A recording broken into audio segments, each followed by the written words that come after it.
Hello po, good morning, good afternoon, good evening. Gagawa tayo ngayon ng cantaloupe ice candy. Kasi mainit-init na dito. Ito po ang ating gagamitin.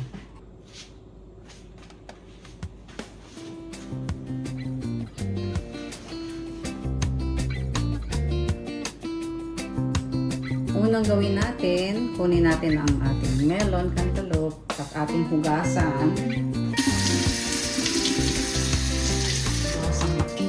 Tapos ating hahatiin. Hatiin natin. Tingnan natin kung maganda siya. Bango. Tapos alisin natin ng buto. Buto-buto. Ayan, alisin natin yung buto. Masingo yata. So, ang half nito ay kakayurin. Transfer natin sa lalagyan.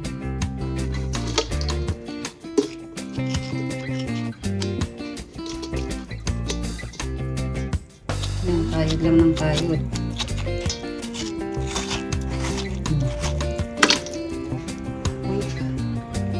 Hinog na kaya ang bango-bango.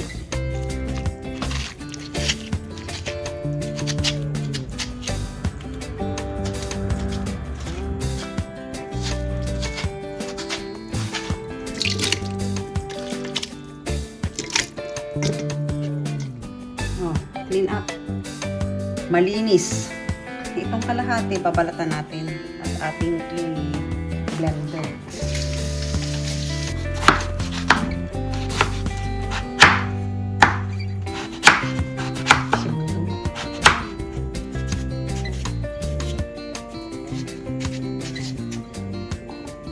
Nagugutom na tong ating cameraman. Sa'yo na yung isang araw.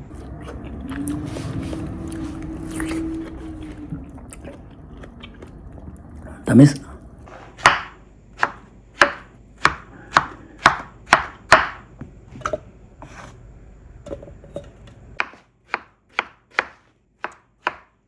Ilagay natin doon.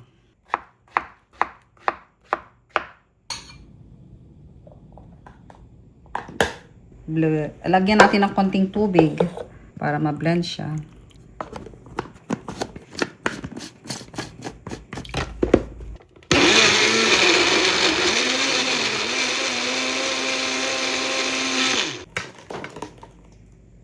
Ay, nilagay ko bakit? Sorry.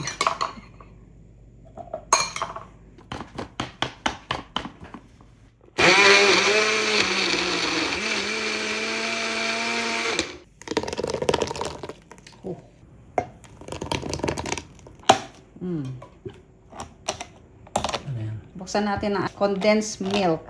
Sa isang melon, isang condensed milk.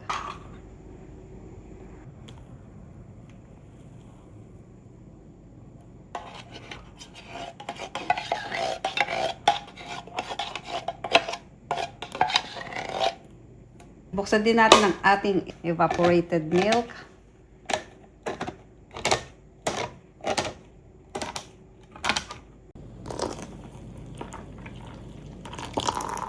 Tapos ating haluin.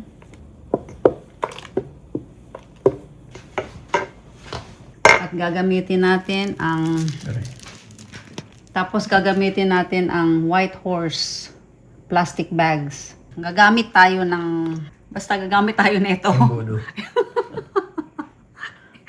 ito gagamitin natin para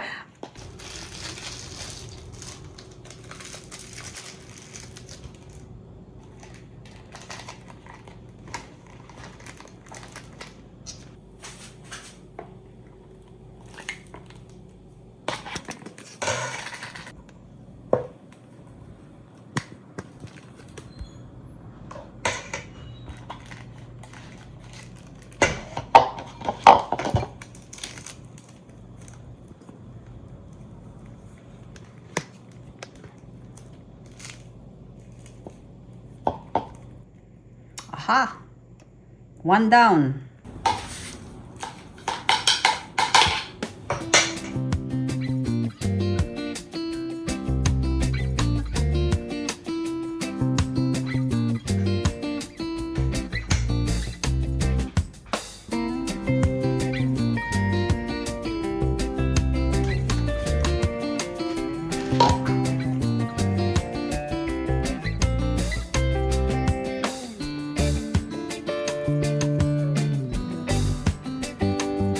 25 cents ito nun.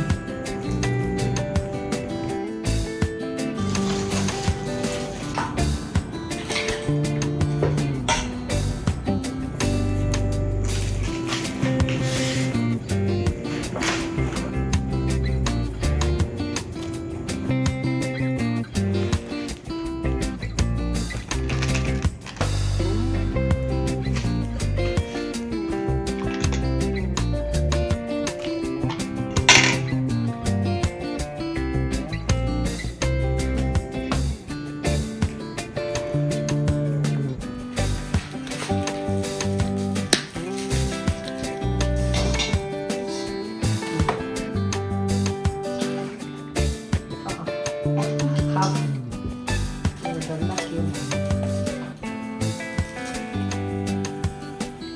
So, nakabuo tayo ng 35 pieces of ice candy. Ilalagay natin dito sa ating silicone plate para sa freezer. Mga ilang oras din to eh. Yes, Nala. This is not yours. It's not yours, baby? What am I smelling? It's sweet. Ito.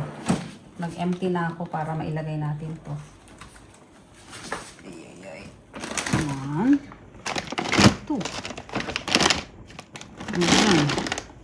Check natin para mag-ice siya. So, tingnan natin kung nabuo na yung ating ice candy. Ilang oras din yun. Naku. So,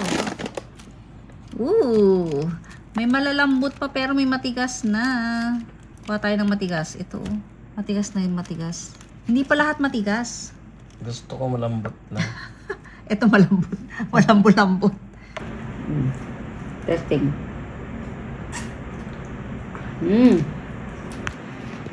Lasang melon. Melon, amoy. Malamig. Hindi. Ang init pa naman ngayon dito. Sacramento. Ano to? Pag nagtitipid, ice candy lang. Alam mo pa kung ano yung nilagay mo. Condensed milk. Hindi ka naglagay ng sugar. Up. Sarap. Lasang melon, ano? Melon amoy. Makapalagip. Ito yung update kayo kung tawan ko tayo dito yung ice Ice candy. candy lang. Tama. Ice buko, pwede pa. Tamang-tamang summer ngayon. Nakatipid ka pa. Sarap ah.